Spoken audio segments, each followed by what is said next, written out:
Bulldogs, this is Muscana, and you're watching Senn TV. Ha!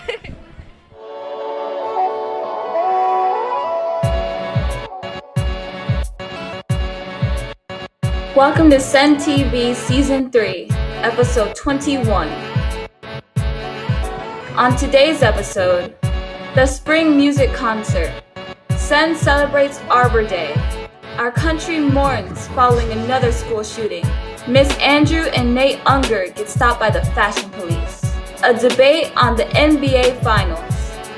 And much more. Let's turn it over to our school news anchors, Sandy Cervantes and Olabisi Epanuga. Microphones on in 3, 2, 1. Action! When we say Senn, you say TV. Senn. TV. Senn. TV. Hello, Senn. I'm Sandy Cervantes. And I'm Olabisi Epanuga. And here's this week's school news. Senn hosted their spring music concert on May 10th, which was dedicated to the life and memory of Mr. Arbor, who retired from Senn in the mid-1970s, but continues as a musician. Amber Nilsson helped film the event.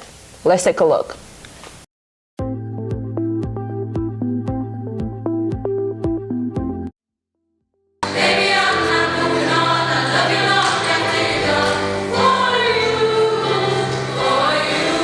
So we had our spring music concert a week ago, and it was a fantastic time to watch all the hard work that the kids put in come out through the music. We had band, orchestra, and choir out there, and the kids did an amazing job. Was there any changes this year? Changes to previous years? Yeah. There were a few more ensembles than in previous years because our music program has been growing. So we had an extra band that we didn't last year, and we also had an extra choir that didn't exist last year as well. The audience was super supportive. They were cheering everybody on. They were noisy when they were supposed to be noisy, and they did a pretty nice job of respecting performers during the pieces. I want to give a shout out to the freshman Senn Arts Choir for pulling together the 4-part harmony at the end of On My Own. We worked really hard in the days leading up to the concert to make that work. Go Senn Music.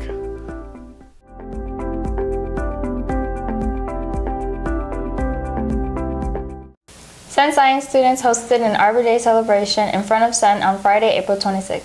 Along with the lovely new tree being planted, students read poetry and dance. We even had Alderman Osterman present. Amber Newsom was once again there to film. Let's take a look.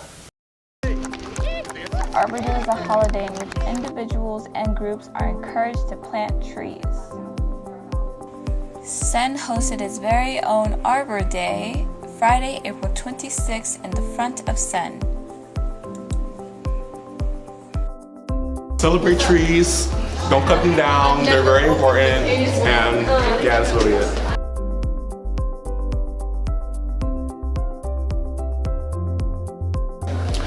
So today we're going to be heading outside for the Arbor Day celebration, and it's basically like a specific Earth Day, where Earth Day talks about the entire planet. Arbor Day talks about more or less the trees about it, and like how the trees are like very impactful and like therapeutic in a sense.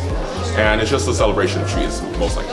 Well, trees are incredibly important for all life on the planet, and the fact that they're constantly being cut down and used for resources versus like oxygen and like actual like needed resources is a little concerning, well, very concerning. And it's just important that the youth knows that we need trees to survive and just how impactful they are in our lives.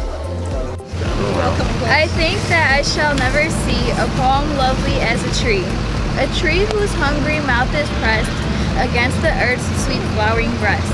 Amen. A tree that looks at God all day and lifts her left leafy arms to pray. A tree that may in summer wear a nest of robins in her hair. A poem whose bosom snow has lain, whose intimately lives with rain. Poems are made by fools like me, but only God can make a tree. Beautiful, Rachel.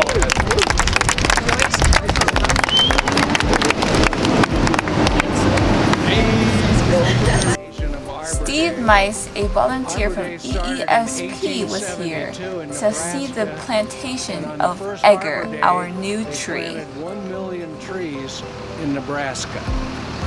This particular tree actually was donated to us to you by a graduate of Senn High School.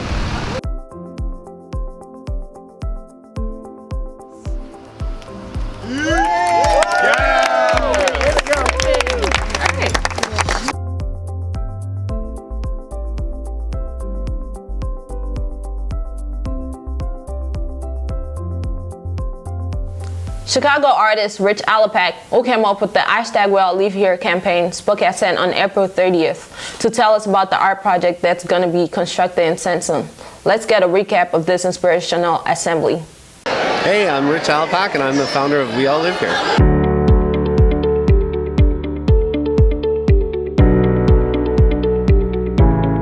How many people have ever heard someone say something hateful and didn't know what to say? Every hand in this room should be in the air. It's okay. Since 2015, I've been spreading a message of positive inclusivity around the city of Chicago. That message is We All Live Here. And I try to use public art, community, and technology in everything I do so that we have this reminder to just everybody get along and help each other succeed. This is a picture I took of some street art in New York City. And it just reminds me in my living room every day to question everything. And especially in today's society, it's important for us to be able to think critically about the things that are happening in our world. I give assembly to the school. I teach the kids what I've been doing around the city. I teach them some basic graphic design. Then the kids help me design a logo for their school so that there's their own little mini brand of We All Live Here specifically for Senn. And this is all happening today because Alderman Osterman, the 48th Ward Alderman, your Alderman at Senn, was generous enough to bring my program to the school. So I'm excited to be here. It's like a college campus.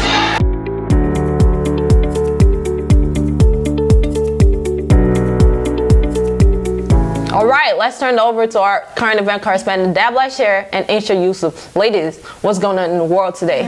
Thank you. Let's start off today with a look at recent high school shooting in Texas. On April 18, 2018, another mass shooting took place at Senn TV High School in Texas. The shooting resulted in 8 students and 2 teachers killed. Students at Senn have been protesting and voiced their opinions on school shooting and gun laws this school year. I feel like depression is a possible key reason that these school shootings keep happening. I think this is a possible factor because teens these days have a higher rate of depression and anxiety. We went around Senn to see why our students and faculty think that school shooting on the rise. Let's take a look. I think what's causing these school shootings are like people not doing anything about it and the hate that people have against each other, like also race. Also, like, if nobody's gonna do anything about it, then these people think it's okay to do it. See, nobody is stopping me, so they think it's fine that I do this, so they're gonna continuously do it. I think it's because of the the gun laws. It's not firm enough, it's not strong enough, and also I feel like they need to be more protective in the building of the schools also. I think the school shooting is because you know how there a lot of people like broadcasting what happens in a shooting, so it motivates other people to also like be like, oh, so somebody did it, so I could also do it. I could also like shoot people and all that. Yeah. Not enough gun restrictions. The politicians, the RNA, they're I believe these politicians don't want to lose their money. They're valuing money over the students' lives, and it's wrong. So I think we should vote out these politicians who support money, who value money over students. Those are just completely wrong. So that's what we need to do. We need to vote out these politicians. We need to raise gun restrictions, and we need to get our things together like that. Thank you so much. I think just people are just not being informed, and they're just kind of wanting to wreckaholic schools to just cause terror in the U.S. And I just think it's just because they're not learning history, and it's like if you don't learn history, you're doomed to repeat it. So that's kind of what I think. With the school shootings, I feel like it's a lot of issues.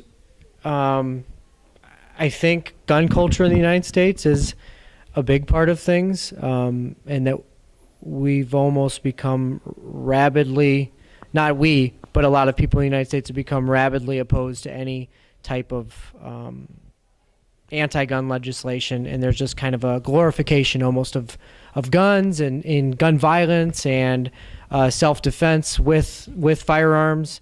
And I think that's kind of fed into things. I also think that mental illness is something that people still struggle to deal with in this country. And we haven't, not that any country's found a perfect solution to, mental illness, but I feel like that's an aggravating factor. And you take the celebration of, or not celebration, you just take this, what I would say abnormal gun culture, and you take a mental health system that I wouldn't say is broken, but is maybe not completely functional, and you combine those two things, and you end up you end up with a lot of these school shootings. I know that's not it's not a perfect equation, but I think if we're looking at the two biggest factors, it'd have to be those. What strategy will you use to prevent this from happening? I would say mostly to see the record of the person. Before they give away guns, they see what kind of person they are. If they've been to jail a bunch of times, they shouldn't actually give them guns, or if they kill people already, they shouldn't get guns at all. To prevent this from happening, I think it's just love each other. I mean, race is a huge thing to violence because people think that different races are not superior than one another. So if we all see race as this one thing that causes the violence, then things are just going to get even worse. So I think love is the biggest, thing to stopping this. And because if we don't have love, then we can't really stop anything. And so we just got to start little by little and just start loving, and also to stop these shootings.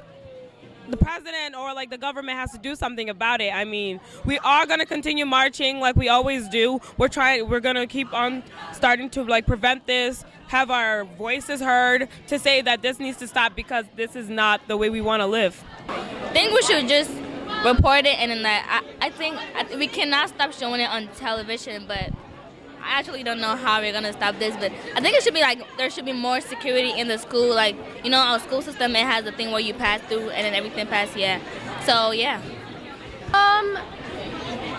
I think if we keep going out and demonstrating about this, then more and more we're gonna be hearing about it, and so people are gonna end up probably stopping. I think if the younger audience keeps coming out and demonstrating what we did for the walkout, I think that's what really is bringing us together to stop this. Thank you so much. Another correspondent, Junior Omonie Richardson, will share her thoughts on this tragedy. Let's check out another segment of Omonie's Hot Take.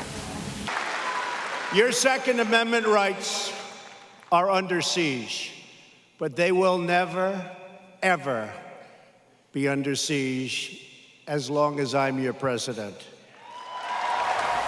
That was the leader of this country vowing to protect the one thing that's killing the future of our nation and its people. Columbine 1999, Virginia Tech 2007, Sandy Hook Elementary 2012, MSD HS Parkland, Florida 2018, Santa Fe High School 2018. These are just a few of the mass shootings that have taken place in our country. There have been nearly as many U.S. mass shootings as days in 2018. The only way we stop this, the only way we save our country and our freedom is to fight this violence of lies with the clenched fist of truth. I'm the National Rifle Association of America, and I'm... Ah, yes, clenched fistful of truth. Maybe even add a mechanical robo-leg that power kicks Make America Great Again merchandise out in the streets. As well, to make sure to add that to the great idea of the NRA, Dana. The whole issue is not about the Second Amendment, but for people who think that it is, in recent years, the Second Amendment has allowed around 60,000 deaths via mass shootings. Why is it that a young person can go get an automatic or semi-automatic weapon, but my friend's auntie can't braid hair without a license and 1,500 hours of training under IDFPR? Why is it that guns have changed, but laws have not? The time is now. People are changing the hashtag of hashtag walkout to hashtag walk up, not out. This new hashtag advocates for students to include such kids in their lives who are lonely and show signs of mental illness so that they don't grow up to become violent school shooters. Here's where this hashtag becomes problematic. First off, there isn't just a single profile for a school shooter. Not all shooters have been bullied. Not all shooters have a mental illness. It's actually impossible to make the claim about mental illnesses cause mass shootings because more than 20% of Americans suffer from some form of mental illness. These traits are not the problem, people. Guns are the problem. We don't want thoughts and prayers. We need action. Whether the president of this country gives it to us or not, we shall continue to fight this epidemic. Wake up, America. Thank you, Omonie. We look forward to seeing you next week. Until then, make sure you will keep up with the news. What's up? It's your girl Amber. And your girl Kaya. And welcome back to the segment that makes you laugh. And don't forget cringe.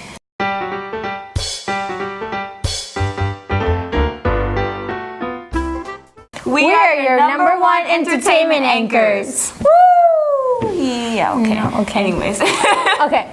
All right, let's get into this. For this segment, we're going to talk about BTS on 2018 Billboard Music Awards.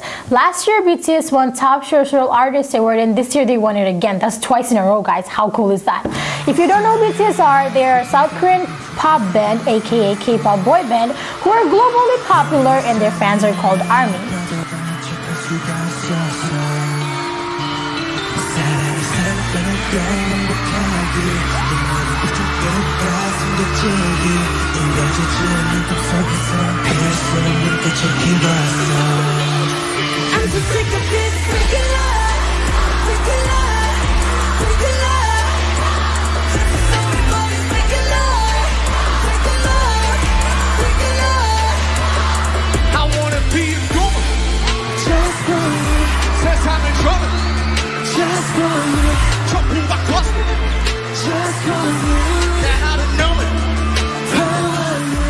But there was a big controversy between BTS fans and Taylor Swift fans. Two Swifters were caught making racist comments towards BTS and ARMY on May 19th.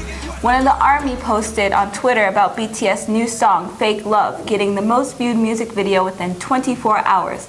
The comment said, hitting two birds with one stone. Tomorrow, we're gonna snatch the most viewed music videos within 24 hours. Just watch. A Swifter retweeted that tweet saying, y'all are idiots. That same day, another Swifter commented on ARMY's tweet saying, Sushi stands thinking they can break Taylor's record, but guess how ARMY's reacted? Their reaction was awesome, guys. They said, I'm a Sushi fan for sure. That's a cute name, to be honest, so I don't know why we should be offended. And then another ARMY said, to be honest, I love Sushi stands, although I would prefer Kimbap stand, but BTS did dress up as a Sushi stand, so I would go with Sushi stand. That was a good reaction. Like, that was a good fire back. I am so proud of them for not going along with what two Swifters were trying to do. ARMYs all around the world treat each other like families, so we know that every negative action we take, it will impact BTS's reputation.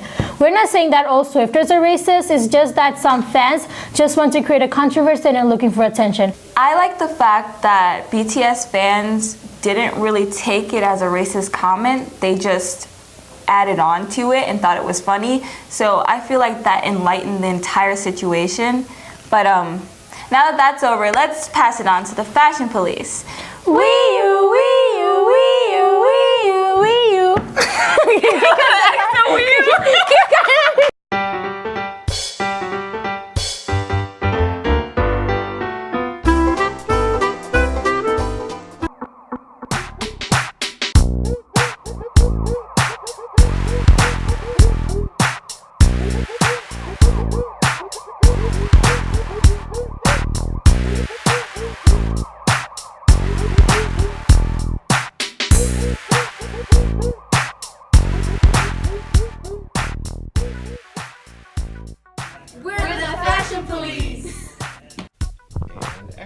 First, we will be featuring Spanish teacher, Miss Andrew. Buenos días, yo soy la maestra Andreau, enseño español y hoy voy a describir mi atuendo. Para empezar, tengo mi carnet de la escuela Senn, que simplemente la tengo que llevar y tiene los colores verdes. Me encanta usar las zapatillas, como miras. Siempre uso zapatos con zapatillas porque me encanta verme alta. Me encanta usar mis chalecos. Siempre tengo chalecos con diferentes tipos de blusas. Me encanta el color negro. Me gustan mucho los relojes movados. Me gusta mucho combinarlo con mis anillos. Y siempre uso pantalón. En este caso elegí un pantalón color claro, porque es verano, obvio. Y casi no uso vestidos ni faldas. Soy un poco rara. Pero me encanta mucho utilizar ropa de vestir, porque soy una maestra. Yo creo que es una parte cultural, de que siempre tenemos que vernos bien los maestros. Bueno, como ven, me gusta el pelo largo. A veces lo tengo suelto, pero decidí usarlo como un tipo de chongo, si ustedes lo ven, porque es el verano. Y me gusta siempre tener un tipo de pelo que me cubra un poco la cara. Es todo. Hasta luego.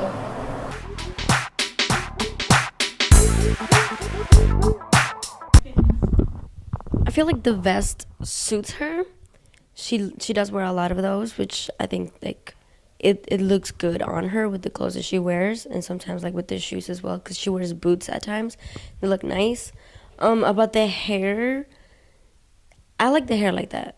If it suits her like skin tone and stuff, maybe just like try a couple different hairstyles. I'm all into like hairstyles, even though I can't do it myself.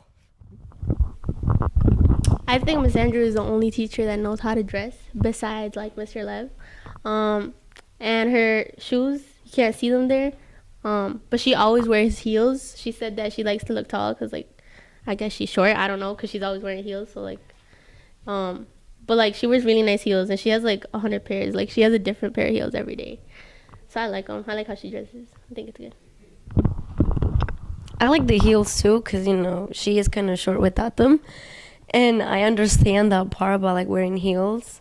It's not only just about looking fancy, but like trying to look taller. And I don't know, the noise behind the heels, I like that. I agree with Leslie. I believe the heels are good, and I think they're decent. But I do agree that she does, in a way, dress professionally according to her job, as she said. So I guess the heels do work with that. Yeah, the heels are great. I think that I like it because, one, it makes her look taller. Two, it makes her look kind of skinnier in a way. It gives her that effect that she doesn't seem old but young. You know what I mean? Yeah, you're laughing. Go ahead, say something. I want you to say something. I mean, I don't know about the whole old thing. I don't really see her as like an older person. She looks nice with heels. Like the heels totally suit her. But I don't know about the old part. Next, we have freshman Nate Unger. Okay, so you see right here, these are $1,200 shoes. These are Supreme x North Face. And then, wait, let's see. Oh yeah, and then I got the Gucci socks on. And then right here, I got the Balmains. And then I got the Supreme box logo. And then this Bape lanyard and this Bape ID, which is $6,000. And then I lost my phone. I'll be back.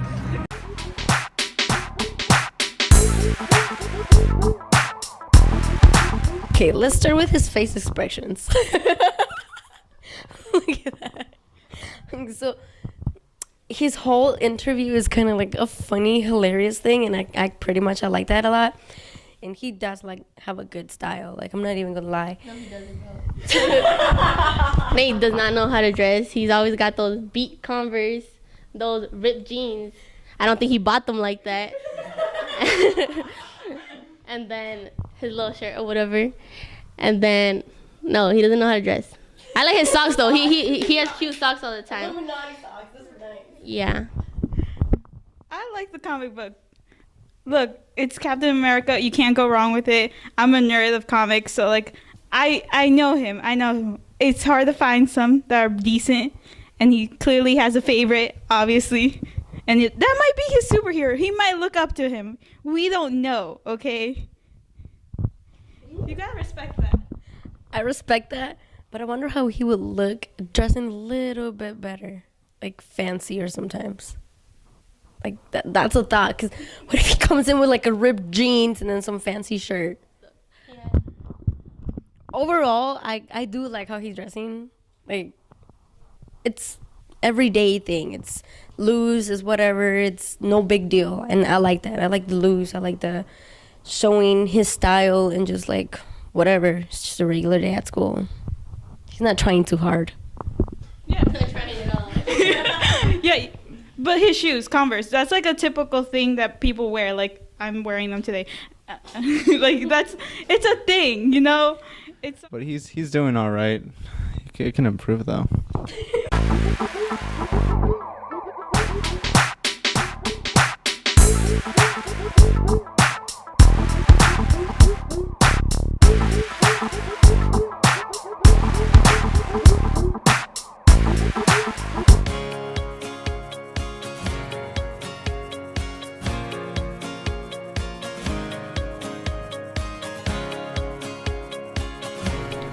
In order to make strawberry roses, you will need a knife, strawberries, skewers, they look like this, some chocolate, you put that in the microwave and melt it, and a measuring cup. This one's dirty because I was recently using this.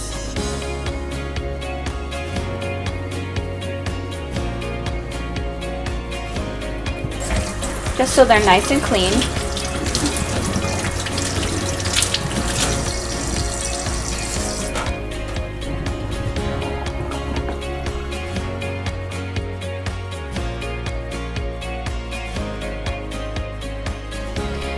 Okay. So you always want to have the strawberry green at the bottom of the strawberry because you can't make a rose like this. Every rose has the green part at the bottom. So turn it upside down so it's facing this way. Now what you want to do is you want to make 4 slits going down this way, okay? So what we're going to do is we're going to take a knife and we're just going to cut it. Just a little bit, not too much. And then you're going to fold it over, just like that. Now folding it over, you are making it so it looks more like a petal. You see that? We're just going to repeat this 4 times going around.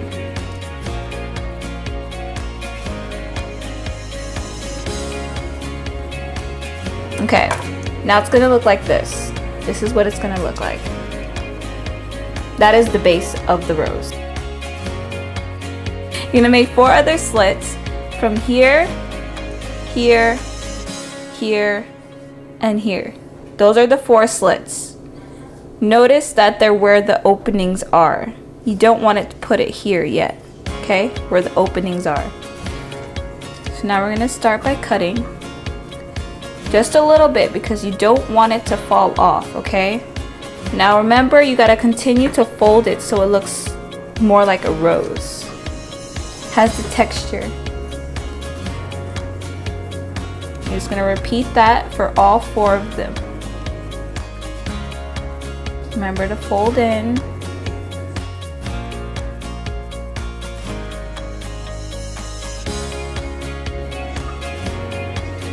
This is what it will look like. Just going to cut it off. Okay? And this is the finishing. This is what it looks like. Skewer. This is what it's going to look like on the skewer. Probably a little lopsided because I'm not too good with putting things directly in the middle. But so yeah, this is what it's going to look like. It's going to be on a stick. Make it look like more like a rose. And I heated up some chocolate and we're just going to dip it. So dipping it like this will help create the shape it already is. It's kind of like a mold. You want to mold it. You don't want to destroy the mold that's already there, right? So you're gonna dip it like this. You're only gonna dip it once, and then you're gonna take it out. And make sure to hold it like this because you want the excess chocolate to drip off. You don't want it to drip off coming this way because if you do that, the shape of your strawberry is not gonna come out as nice and sharp. So you just dangle it over like this for a little while. Maybe you could shake it a little bit to make it go a little faster.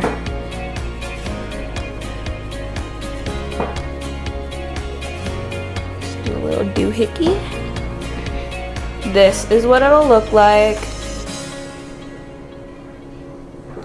Like I said, I'm not a chocolate person, so I'm gonna leave the bottom like regular. But if you don't, you can always just dip it all the way towards the bottom and hold it upside down so the chocolate falls this way instead of this way. Because you want the mold of the slits inside of the strawberry to stay there. In order to do that, the chocolate has to go downwards instead of this way. This is upwards, but if you hold it like this, it's considered downwards. But yeah, then after you do this, you're gonna put it in the refrigerator, wait for it to harden up, and boom, you got yourself a strawberry rose. And I'm going to be passing out strawberry roses to people in the hallway, and just gonna be getting their reaction. So, here we go. What's up? Here you go. What is this? It's a strawberry rose. A strawberry rose? Yes. A strawberry rose? Yes. Can I eat it? Yeah.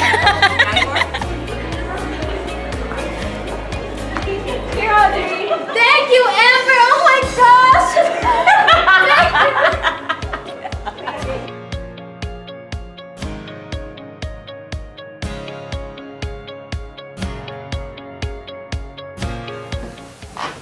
Hey Senn, welcome to sports, and for today we'll be discussing the championship rounds between the NHL and the NBA Finals. Also, we'll be talking basketball with girls varsity coach Miss Kenny and boys varsity coach Marcus Riley. Well, first, let's take a look at the Stanley Cup Finals. Take it away, Patrick. This year's Stanley Cup Final is pretty historic, featuring two teams that have yet to win a Stanley Cup. The first team is the Washington Capitals. They have yet to win a Stanley Cup Final, but they have appeared in one. That was 20 years ago. It was against the Chicago Blackhawks. This year is featuring the Capitals and the Golden Knights. Golden Knights is a first-year extension team who has manhandled all 30 of the National Hockey League teams. Vegas Golden Knights look to be the underdogs and beat the Washington Capitals and win their first Stanley Cup and make history. The Washington Capitals look to make history by being the underdogs and winning their first Stanley Cup for DC and potentially showing it to the president. Be sure to watch the remaining 5 games on NBC and NBC Sports along with Fox.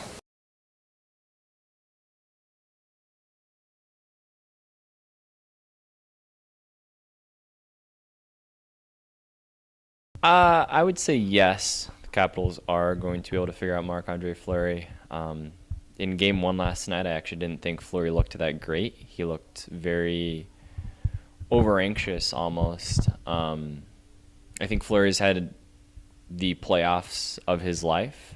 And in any sports, usually if someone is outperforming the mean, they eventually, over time, return back to their mean. And I think Fleury's been so great, it's going to be really hard for him to sustain that for another series.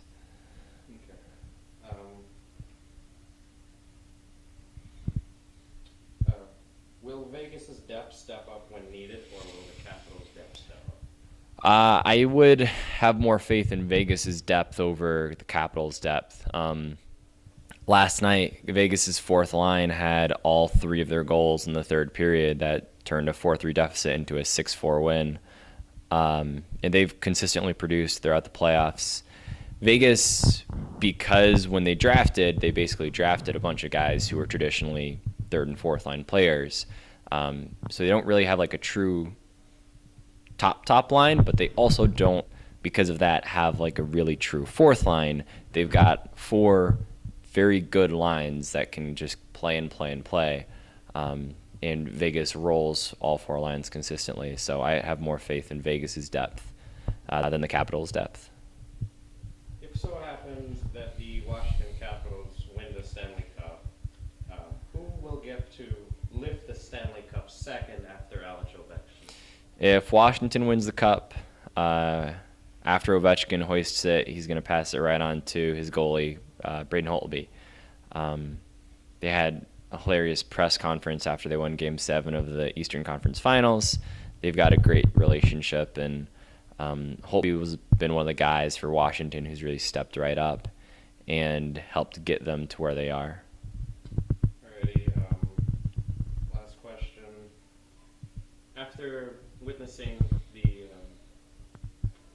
I would say, very exciting Game 1, who's your pick to take it all the way in the Stanley Cup Finals after witnessing that? I gotta say, I've really wrestled with who I think is gonna win this series over the past few days. I think at the end of the day, I think it's gonna be Vegas, which is really tough to say, because I think Ovechkin more than anyone else in the league deserves a cup. And he's got such a heart and so much passion for the game, and he's easily the best player in the league right now without a cup. It's hard to see him getting another good chance like this. So a lot of me really wants Ovechkin to win the cup, and I know Ovechkin's going to give it absolutely everything he can, but I'm not sure they're going to be able to overcome the speed and the tenacity of Vegas. And as badly as Ovechkin wants to win it, you've got a locker room full of guys in that Vegas team that wants to just prove to all the teams that abandoned them that they are good enough, and they want to complete this Cinderella story as much as anybody. So I think at the end of the day, Vegas is going to be able to pull it out. Hello, ladies and gentlemen. I'm here today with head coach Ms. Kenny, girls varsity basketball team. First question, Ms. Kenny, would be, what's your main goal as the head coach? First off, hi Syed. Thanks. Thanks for interviewing me. My main goal as head coach is just development of players. I want the girls to get better and improve on their skill year to year, and just have a little bit more confidence in themselves. What girl would you specifically say you're looking forward to watching the most next year? It's kind of a tough question. I'm not really trying to focus on one specific player, but just the development of my JV team, my varsity team, and my varsity girls being able to just kind of help mentor and coach alongside me in practicing games with the JV girls. What sort of rules do you have for your upcoming players in order to become a part of the team? I'd say my rules are pretty much similar to most coaches. Good grades, that's the first thing. You guys are here for school first, sports second. And attitude, behavior. You're representing yourself, you're representing Senn High School, you're representing your teammates in the hallway, out on the streets, kind of everywhere. So just being aware of who you are, how you're acting, how you're perceiving yourself to others. And just, having a good time. I want girls that are going out there, they're enjoying themselves, they want to play, and they want to get better. Thank you, Mr. Hey, thanks, Syed. Good luck next. Good luck next year. I'm graduating. Hi, my name's Asim Ali, and I'm here with the future head coach of the Senn's varsity basketball team. Marcus Rowley. My first question to you is, what will be your role for the next year's varsity team? Hopefully right now, I'll be the head varsity coach of the boys basketball team. That's it, right? Yeah, my second question is, which players should we have a lookout for next year? Your star players? I got one of the top juniors coming back, Noah Chapman. He averaged pretty much like 24 a game last year, so he's pretty much going to be our go-to guy next year. But I got other guys to look out for also. I got the sophomore that's about to be a junior next year, David. Also, Kevin Tagby. Yeah, so the future is looking bright. How many wins are you trying to get this year? We moving up in conference. Shout out to the guys that worked hard last year for us to put us in another conference. But hopefully I'm taking it game by game, but I want to win all the games. What rules would you have for next year's varsity team if you got chosen to be the coach? It's a lot of things that I want to do, but as far as rules, I would like to be very disciplined, make sure that they grades on point. Like right now I'm starting study hall, so after school guys got to come in, do homework for an hour before we do anything. Pretty much I'm a player's coach, so I feel like whatever I got to do to make sure that the kids, the student athletes is right, then I got to do it as a head coach. Thank you, Marcus, for the interview. Wish you guys good luck for next year.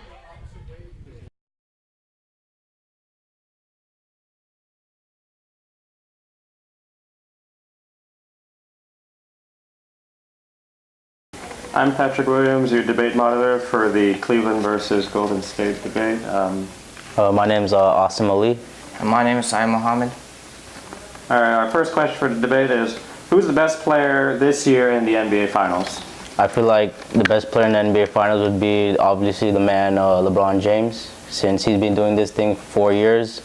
Last year, 3-1 that he came up. So I feel like LeBron James is doing everything he has to do to, in order to make his team successful.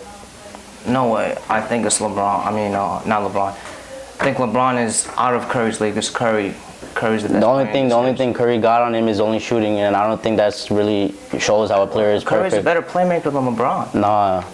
Curry. You think LeBron's a better facilitator than Curry? LeBron's a point guard, shooting guard, small forward, power forward, and center for Cleveland. LeBron can't shoot threes. Are you kidding me? What you mean he can't shoot threes? You saw what he did.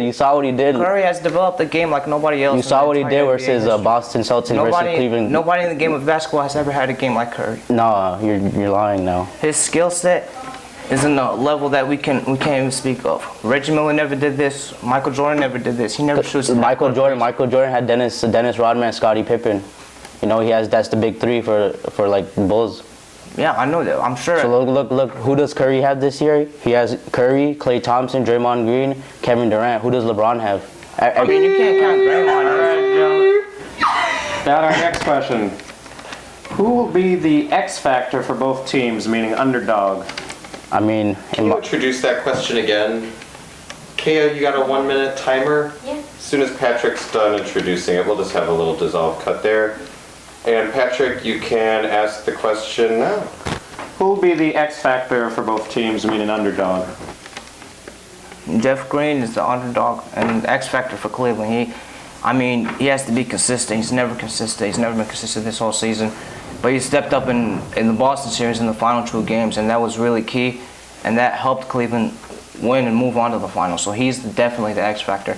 For Golden State, it's Klay Thompson. He's got to score a lot better than he did in the Houston series because he wasn't stepping up like how Curry and KD were. In my opinion, the X factor for Cleveland would be J.R. Smith, because I feel like he has to do more stepping up. He has to, work on his defense, because right now he's not doing anything for the defense at all. He's just waste of space on the court. J.R. is like the best defender in the Cleveland roster? No, he's not doing anything. He's getting playing time, but he's not scoring anything.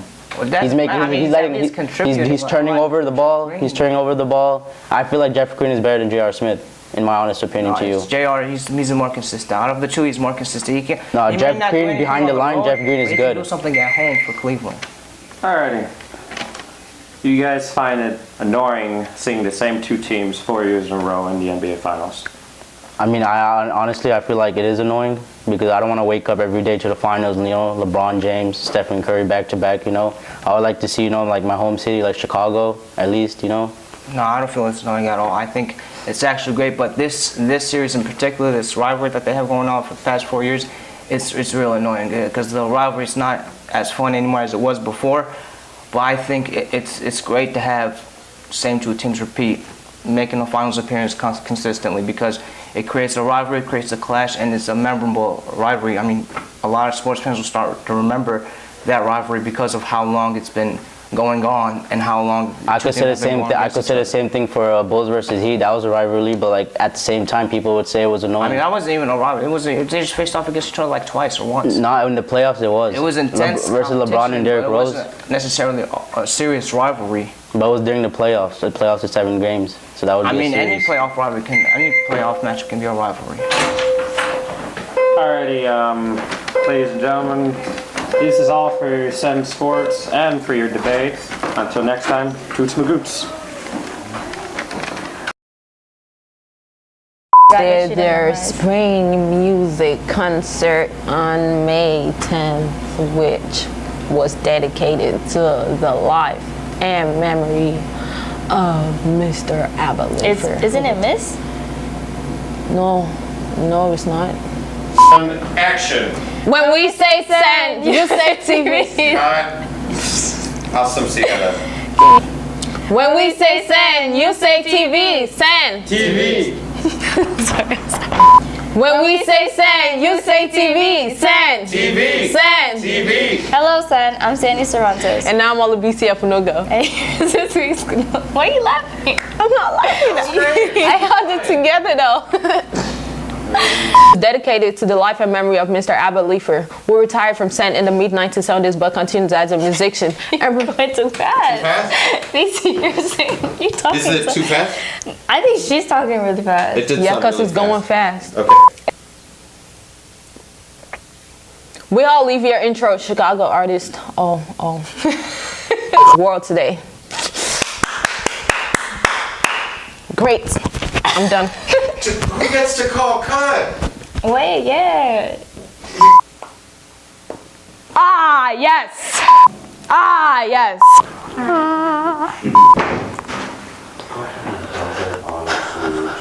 Cold sweat. Or actually just Ah, yes. we only need to I get can't this. see. And now we are getting a second video. Watch out though, because I don't want you to. Yeah, my insurance is not gonna help me out. Okay. Ah, yes.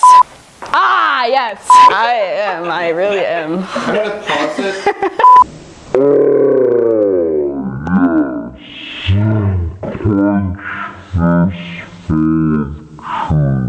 Was a good fire back right there. Oh my god. I'm so proud of them for not going along with the Swifters.